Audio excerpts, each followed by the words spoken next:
네, 안녕하세요. 저는 안랩 클라우드 메이트의 김현민 매니저입니다. 지금 담당하는 직무는 AI 엔지니어로 일을 하고 있고요. 제가 이번에 발표할 주제는 AI를 제대로 도입하기 위한 필수 체크리스트인데 제목이 좀 재미가 없는데요. 저희가 만든 사례를 기반으로 좀 말씀을 드릴 테니까 마지막 세션인 만큼 좀 집중해서 들어주시면 감사하겠습니다. 네, 첫 번째로 AI 계율입니다. 요즘 AI 트렌드가 혹시 어떤지들 알고 계신가요? 네, 조용할 거라고 생각했어요. 네, 요즘 AI 트렌드, 요즘 우리가 가장 많이 듣는 말이 하나 있습니다. 야, 우리도 그 AI로 뭐 좀 만들어보자. 네, 이런 말 많이 들으시고요. 뭐 아니면은, 야, 그 옆집 뭐 어떤 회사 사장도 GPT인가 뭔가 가지고 만들었다던데? 우리는 그런 거 못하니? 이런 질문들, 혹은 이런 임원분들, 대표님 생각들 많으시죠? 그럼 저런 얘기를 들었을 때 저희 같은 실무자는 바로 저런 반응이 나옵니다. 그 AI라고 말만은 많이 들어봤는데 사실상 AI 뭐예요? 라고 물으면 대답을 저들 다 못하세요. 이유는 잘 모르기 때문이에요. 그러면 AI가 뭔지 좀 제대로 간단하게 알아보도록 할게요. AI란 무엇일까요?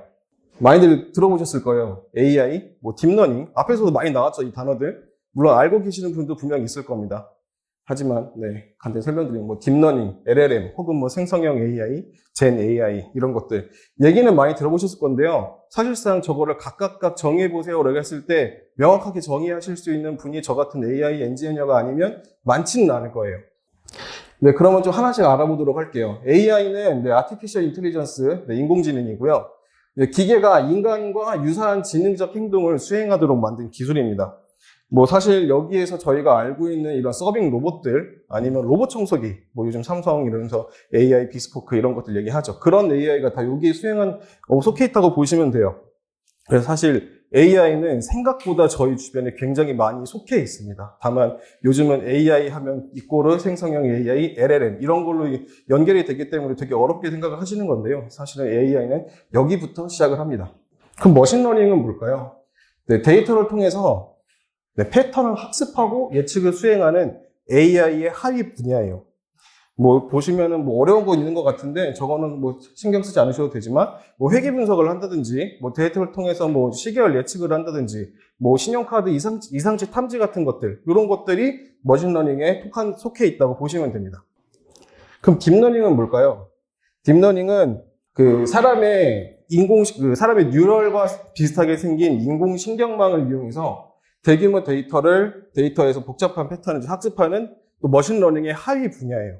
그래서 지금 보시면은 저렇게 강아지 그림이 있는데 요거를 저 인공신경망을 이용해서 강아지다라고 분류해내는 클래시피케이션 모델이 있을 수 있고요. 아니면 이런 사진 같은 거 혹은 동영상 혹은 지금 제가 말하고 있는 이런 언어, 자연어들, 이런 소리 이런 데이터를 가지고 이런 데이터를 다루고요. 보통 이제 사용되는 것은 이 안면 인식이나 뭐 객체 인식 혹은 뭐 자연어 가지고 무언가를 하는 것들이 속해 있다고 보시면 됩니다. 자, 그럼 LLM은 딥러닝이 또 하위 분야예요, 사실은. 대규모 데이터셋으로 사전 학습된 트랜스포머 기반의 자연어 모델입니다. 이쯤 되니까 무슨 말인지 좀 어려워지죠. 그냥 챗 GPT 같은 거라고 생각하시면 돼요. 근데 저 챗 GPT 같은 거가 앞에서 말씀하신 것처럼 머신러닝, 딥러닝이 했던 일들을 대부분 다 수행을 해줄 수 있기 때문에 사람들이 보통 AI는 LLM이다 혹은 젠 AI다 라고 오해들을 하고 계시는 겁니다. 네, 그래서 AI에 대한 그 도식도를 살짝 그려보면 AI 밑에 머신러닝이 있고 머신러닝 밑에 딥러닝이 있고 딥러닝 밑에 LLM이 있다 라고 보시면은 좀 개념이 조금 더 잘 잡혀질 것 같아서 살짝 준비해봤습니다. 본 주제인 저희 AI 도입 체크리스트를 좀 말씀드리려고 하는데요. 저희 팀이 이제 저랑 같이 AI 개발자 한 분이서 만든 안랩 사비 어시스턴트와 MLOps라고 하는 그런 플로워크 기반으로 좀 설명을 드리려고 합니다. 일단 안랩 사비 어시스턴트 하면 뭔지 당연히 모르시죠. 저희가 만든 거고 뭐 기사가 나간 적도 없고 그냥 POC로 만든 거라 그런 건데요. 일단은 동영상 한번 보시고 얘기를 좀 더 나눠 말씀을 드릴게요. 보시면은 그냥 챗 GPT와 비슷한 거다라고 생각하시면 되고요. 다만 보안 관련된 요소가 두 가지가 들어가 있어요. 앞에서 보안에서 프롬프트 인젝션 중요합니다 라고 했던 거, 프롬프트 인젝션을 막아주는 모듈이 들어가 있고, 그리고 보안 관련된 특화 지식을 레그를 통해서 저희가 구축을 해놨거든요. 그러면 질문을 했을 때 저희 안랩 사비 어시스턴트는 더 자세히 참조 문서를 통해서 답변을 생성해주는 모습입니다.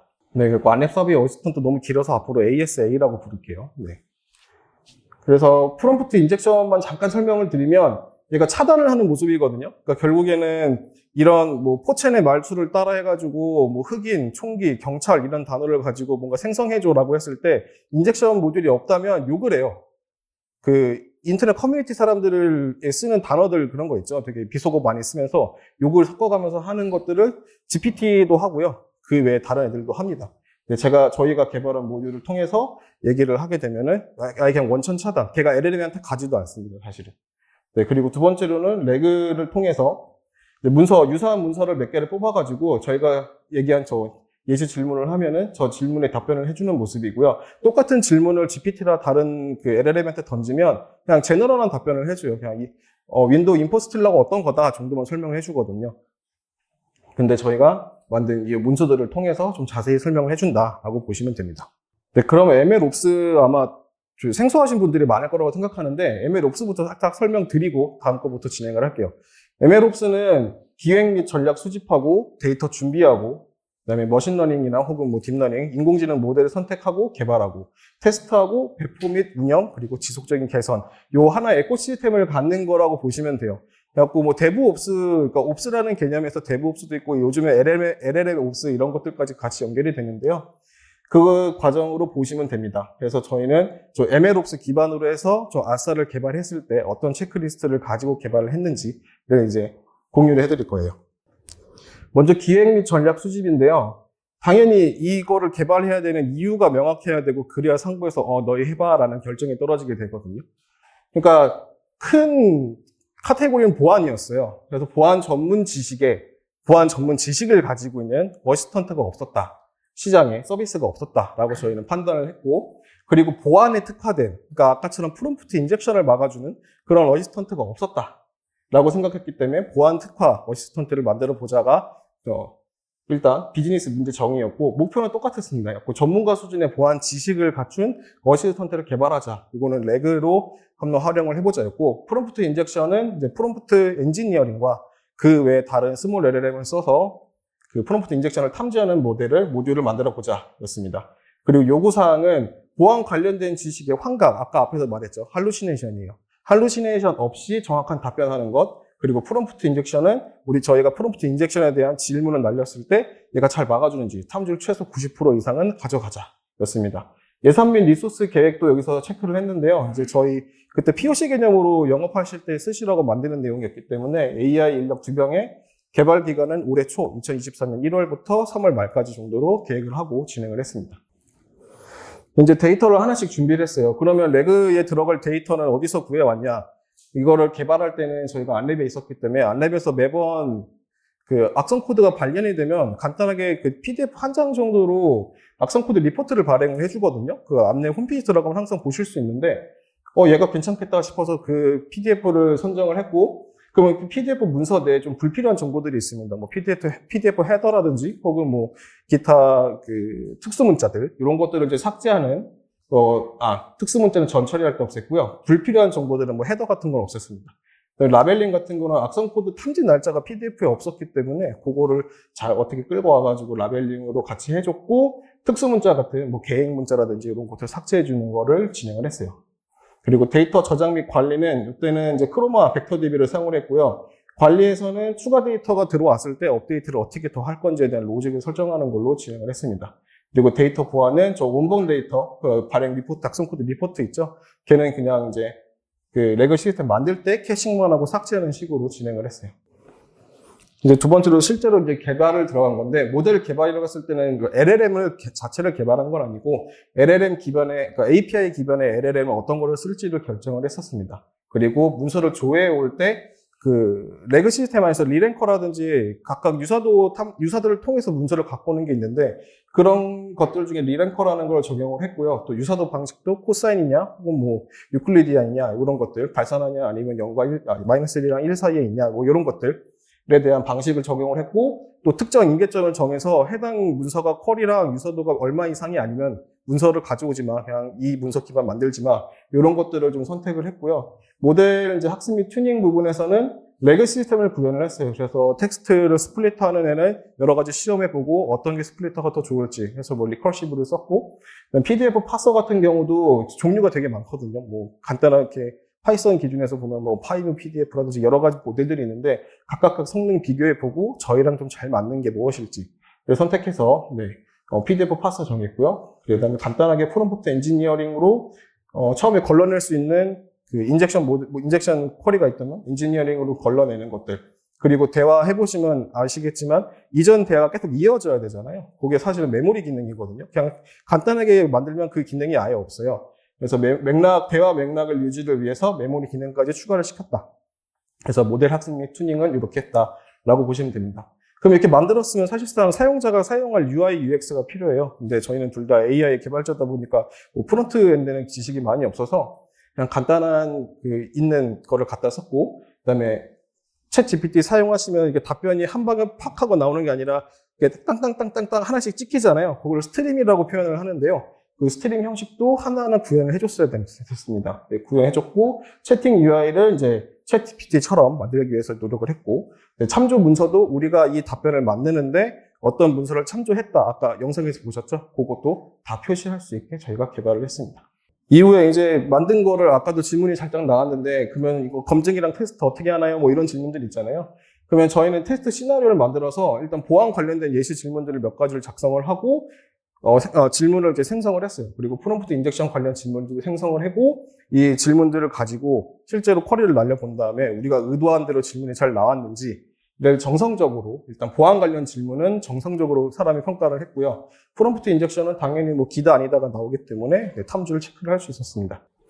네, 이후에 이제 배포를 해야 돼요. 이게 개발까지 하고 난 다음에 끝나는 게 아니라 저희 뭐 사내에서만 쓸 것도 아니기 때문에 외부에서 썼어야 됐거든요. 그러면은 웹 기반의 배포를 할 거냐, 아니면 앱으로 배포를 할 거냐, 아니면 다른 방식을 사용할 거냐에 대한 의사결정도 필요했었는데 저희는 접근하기 쉽게 웹 기반으로 배포를 하기로 결정을 했고요. 그렇게 되면은 이제 이 웹 어플리케이션이 취약점이 없는지도 확인을 또 내부에서 다 해야 됩니다. 그래서 취약점 점검도 하고, 그다음에 엔진엑스 기반으로 만들었으니까 또 취약점 점검도 하고 도메인을 그 뒤에 등록을 해요. 그럼 이제 이 도메인 기반으로 해서 요 ASA라고 하는 어시스턴트에 접근이 가능합니다. 이후에 이거를 만들었으면은 이제 배포도 해야 됩니다. 업데이트가 되게 되면 배포를 해야 되는데 이 배포 어떻게 할 것인가, 이런 것도 파이프라인을 간단하게 구성을 했고요. 이후에 이제 사용을 하게 되면은 LLM이 아무래도 이제 그러니까 실제 내 컴퓨터에 돌아가는 게 아니라 실제 다른 그 프로바이더가 제공하는 API를 콜하는 거기 때문에 요금이 나와요. 그러면은 매월 얼마나 쓰는지 사용량을 모니터링 할 수 있게 제가 항상 저장할 수 있는 그런 모듈도 하나 만들었고, DB에 저장하고, 그다음에 LLM한테 던진 쿼리가 어떤 거였는지도 저장할 수 있는 그 키스토리 파악할 수 있게 저장하는 것까지 만들어냈습니다. 그리고 이제 API 콜이 사실은 100% 보장하진 않거든요. 그러니까 타임아웃에 걸릴 때도 있고요. 뭔가 저희 이슈가 아니라 프로바이더 이슈에서 답변이 안 들어올 때가 있어요. 그러면은 이제 그때는 어떻게 예외를 처리할 것인가 고민했을 때 답변이 제대로 안 들어오면은 일단 리트라이를 여러 번 했다가 그래도 안 들어오면은 지금 뭔가 에러 있는 것 같아요라고 답변을 해주고, 그러니까 그렇게 표시를 해주고 다음 단계로 넘어가는 형식으로 장애 대회는 그렇게 진행을 했습니다. 네, 마지막으로 방금 말씀드린 내용이 한 번 하고 끝이냐는 아니고요. 지속적으로 배워야 돼요. 그래서 모델 답변이 성능이 주기적으로 잘 나오는지, API 키의 뭐 토큰 사용량은 제대로 사용료가 잘 되는지, 혹은 내가 충전해놓은 API 금액은 뭐 끝나진 않았는지, 이런 것들도 간간히 들어가서 그냥 사람이 손으로 모니터링 해주고 있고요. 그다음에 만약에 데이터 업데이트나 혹은 모델 업데이트 같은 거 있을 때는 어떻게 리트레이닝 해줄 것인지에 대한 계획도 수립을 해놓은 상태입니다. 그리고 앞에서 말씀해 주셨다시피 법이나 규제가 바뀔 수도 있어요. 지금은 이렇게 만들어 놨는데 갑자기 AI 관련된 법제가 규제가 바뀌어가지고 이렇게 서비스하면 안 돼 라는 게 있을 수 있으면 그때는 변경점을 체크를 해서 그것도 적용할 수 있도록 그냥 관심을 가지고 계속 트래킹하고 있는 상태라고 보시면 됩니다. 관련돼서 질문이 있거나 혹은 니즈가 있거나 하시면은 저희 알렉 클라우드 메이트로 연락을 주시면 성심성의껏 답변을 드리도록 하겠습니다.